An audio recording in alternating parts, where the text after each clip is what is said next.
नमस्कार, मी प्रतिभा चंद्रन आणि नवराष्ट्रमध्ये आज आपण ज्यांना भेटतो आहोत त्या आहेत आत्ता जे विधान परिषदेचे सभापतीपदी नियुक्त झाले ते राम शिंदे यांच्या मातोश्री.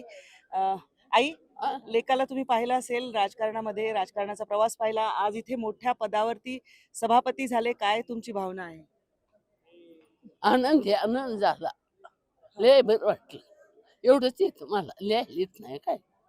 राजकारणामध्ये पाहता तुम्ही, निवडणुका असतात, हे असतात, त्यांचा प्रचार सगळं तुम्ही पाहिलेलं आहे. हा, हा. लहानपणापासून कसा कसा स्वभाव होता त्यांचा?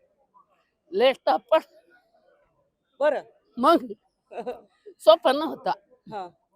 पण आईला लेकरू अपूर्वच असतं. कसलं असलं तरी अपूर्व. आज त्यांना तिथे तुम्ही पाहिलं मोठ्या पदावरती, मोठ्या खुर्चीवर बसलेलं, सभापती झालेलं. काय तुमच्या भावना, लहानपणापासूनचं काय काय आठवलं त्यांचं? लय आठवलं. पण आता कौतुक लागलं. राजा माझा असा होता पण आता कसं झालं, मोठा झाला. झालं. आणि दुसरं काय नाही. लहानपणापासून तुम्ही त्यांना बघता तर काय त्या स्वभावातलं काय काय आवडतं, काय काय हे करता? कधी शिक्षा केली होती का? केली. काय शिक्षा केली? बापा कशामुळं? बापाने आणलं, रातभर गावलाच नाही. कवर कुठं कधी? कुठं बसलं चोरून काय. मी तर रडू मेले घरी. अरे बाप.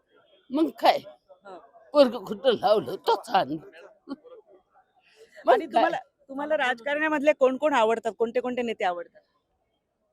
फडणीस, चंद्रकांत पाटील आणि गोपीनाथ मुंडे, ते काय पटळकर आणि राजा माझा. राजा. दुसरी काय नाव माहित मला. त्यांच्या आई आपण बघत होतो की त्या हे करतात. काय नेमके स्वप्न पुढे, काय आशीर्वाद आज दिला तुम्ही मनापासून सांगा? हाय तेच दिला पहिल्यापासून माझा राजा सुखाचा राहू. आशीर्वादच काही कमी सांगत नाही.